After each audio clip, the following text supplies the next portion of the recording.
Assalamualaikum warahmatullahi wabarakatuh. Di sini kita akan melanjutkan materi yang selanjutnya mengenai alat-alat yang ada di biologi molekular, khususnya alat yang berfungsi ketika pemeriksaan di lab biologi molekular. Untuk alat, kita mengetahui bahwa yang namanya lab biologi molekular standarnya dipisah menjadi 3 ruangan. Yang pertama adalah clean area, kemudian gray area, dan kemudian red area. Pada mata kuliah sebelumnya, ruang-ruang ini memiliki fungsi khusus yang mana ketika berada pada satu tempat, maka tidak akan boleh kembali lagi ke tempat sebelumnya. Nah, alat-alat di sana ini dirancang mengikuti alur kerja dari lab tersebut. Misalkan di sini ada sampel preparation, kemudian isolation, quantification, amplification, documentation, dan analysis. Alat-alat ini disusun berdasarkan alur kerja. Namun tempatnya tentu dia menyesuaikan. Ketika sampel preparation dia ada di mana. Isolasi dan kuantifikasi dia ada di mana. Amplifikasi, dokumentasi, analisis ada di mana. Sehingga alat-alat ini standarnya mengikuti proses kinerja supaya mempermudah. Ada kemungkinan satu alat itu terletak pada satu berbeda ruangan memiliki alat yang sama itu juga memungkinkan. Contoh, ketika berada di ruang gray area, di situ dilakukan isolasi DNA, kemudian pada red area, di situ juga dilakukan yang namanya PCR, maka tidak mungkin alat yang berada di red area akan dikembalikan lagi ke gray area. Sehingga kalau kasusnya seperti itu, maka setiap ruangan harus memiliki alat yang berbeda, meskipun jenisnya sama. Begitu juga dengan alat-alat yang lain, seperti spin down, misalkan pada gray area di situ dibutuhkan untuk proses isolasi DNA, kemudian pada red area di situ membutuhkan untuk menurunkan bahan dari PCR, maka dibutuhkan alat yang double. Di sini sampel preparation membutuhkan alat pre-Salis evolution homogenizer. Ini merupakan alat untuk menghancurkan preparasi penghancuran bahan. Kemudian isolation kit, Anda tahu bahwa isolation kit biasanya di sini sangat disarankan menggunakan kit, dan kit yang digunakan biasanya yang dibutuhkan selain micropipette, di situ menggunakan centrifuge, spin down, kemudian mungkin butuhkan water bath atau hot plate. Ini ada di isolation kit. Untuk kuantifikasi bisa menggunakan nanotrop, ada di sini, atau kalau tidak ada nanotrop bisa menggunakan UV spectrophotometer double beam dengan desain khusus.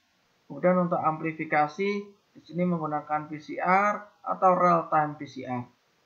Untuk dokumentasi bisa menggunakan elektroforesis atau gel doc.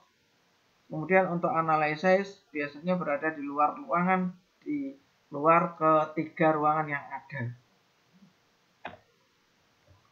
Alur kerjanya sama, yaitu preparasi. Terutama sebelum preparasi kita harus mengetahui kira-kira di sini mau ngapain. Preparasi bisa berupa persiapan alat, persiapan bahan. Kemudian di preparasi ini membutuhkan pre-lysis homogenizer, mortal kalau misalkan sampel yang digunakan itu susah, seperti zat kitin, kuku, dan seterusnya, cutter, vortex, tergantung dari tipe sampel yang akan digunakan. Kalau misalkan sampel itu berupa biakan bakteri, maka akan lebih mudah. Apalagi berupa swab, maka tinggal di situ memasukkan hasil swab ke dalam tabung yang berisi PBS. Kemudian untuk isolasi. Isolasi membutuhkan micropipette, membutuhkan centrifuge, water bath atau inkubator, vortex. Kemudian untuk kuantifikasi tadi juga sudah dijelaskan, menggunakan UV spektrofotometer, elektroforesis. Amplifikasi bisa berupa thermocycler atau real-time thermocycler, real-time PCR. Raktub sebenarnya juga digunakan untuk proses isolasi, kemudian menggunakan micropipette. Untuk dokumentasi menggunakan gel documentation atau kamera, analisis menggunakan elektroforesis, atau personal komputer dengan bantuan software lainnya. Ini proses dari beberapa metode, sama seperti tadi. Di sini kalau materinya berupa RNA, maka harus dirubah menjadi RNA harus dirubah menjadi DNA melalui pembentukan komplemen DNA.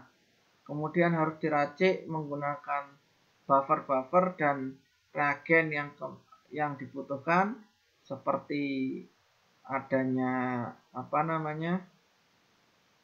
PCR mix, DNA polimerase 3, Ng+, dan seterusnya, kemudian dilakukan dilusi, ya, kemudian dilakukan qPCR, kemudian dilakukan analisis. Ini sama persis prosesnya seperti tadi.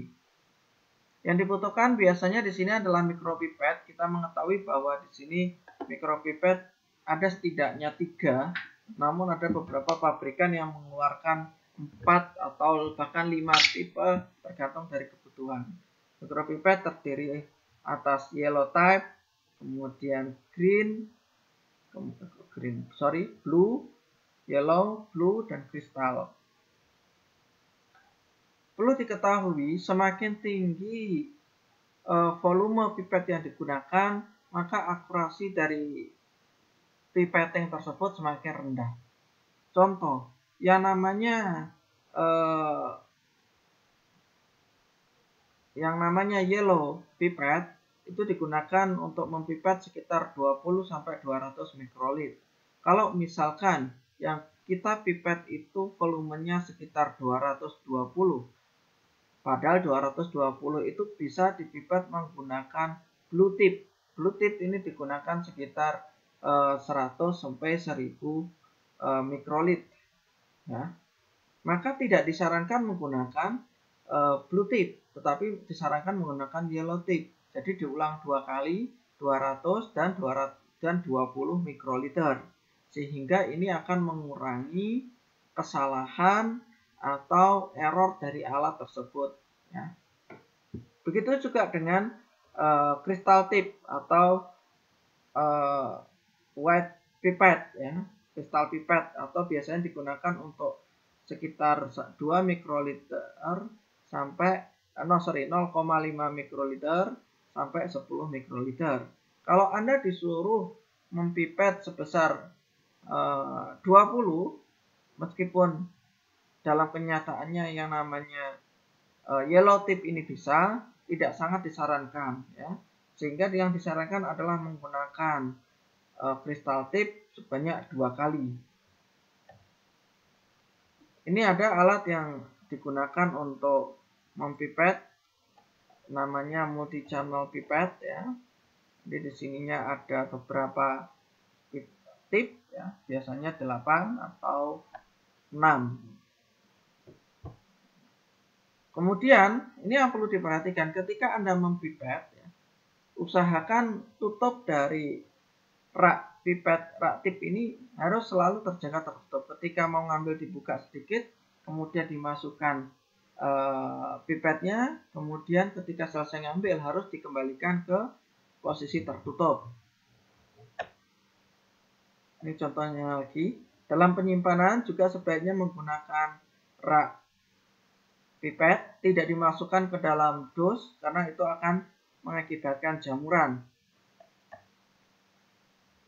Isolasi DNA juga seperti itu. Alat yang dibutuhkan adalah centrifuge atau microcentrifuge, atau kalau misalkan ada yang paling bagus adalah refrigerator centrifuge. Refrigerator centrifuge itu adalah alat di mana centrifuge dilengkapi pendingin. Ya, ini mencegah sampah rusak karena ketika putaran akan terjadi gesekan antara tub dengan udara. Dengan adanya pendingin tadi diharapkan sampel tetap terjaga suhu sehingga tidak rusak. Kalau ini, maka alat yang kecil ini sentrifuge biasa, kemudian besar ini adalah refrigerator centrifuge. Spin down ini digunakan ketika ingin melakukan reaksi seperti PCR. Jadi tujuannya untuk mengendapkan isi tub ini supaya berada di dasar. Digunakan ketika isolasi DNA atau seringkali juga ketika mau melakukan PCR. Isolasi DNA juga membutuhkan alat bantuan ya, seperti water bath atau oven. Tentu Anda juga sudah tahu ini. Atau kalau tidak ada, bisa menggunakan hot plate atau microwave. Kemudian untuk analisa data, ini ada babnya tersendiri, cuman di sini pengenalan alat. Untuk kuantifikasi biasanya menggunakan UV spektrofotometer. Biasanya sudah ada alat-alat khusus yang didesain untuk di biologi molekular berupa nanodrop sehingga tidak banyak sampel yang digunakan, cukup 1-2 mikroliter saja. Secara kualitatif ini bisa menggunakan elektroforesis, tapi karena di situ bersifat kualitatif atau ada yang menyebutnya semi kuantitatif karena bisa dibandingkan dengan beberapa band yang sudah diketahui hasilnya. Ini hanya ingin melihat ada atau tidaknya DNA, sedangkan untuk kuantitatif ini bisa mengetahui konsentrasi bahkan kemurnian DNA. Gel documentation ini biasanya digunakan untuk mendeteksi atau memendarkan DNA. Gel DNA ditaruh di atasnya sini, kemudian dia dipendarkan oleh sinar UV. Ya. Atau ada yang menyebutkan sebagai UV transilluminator.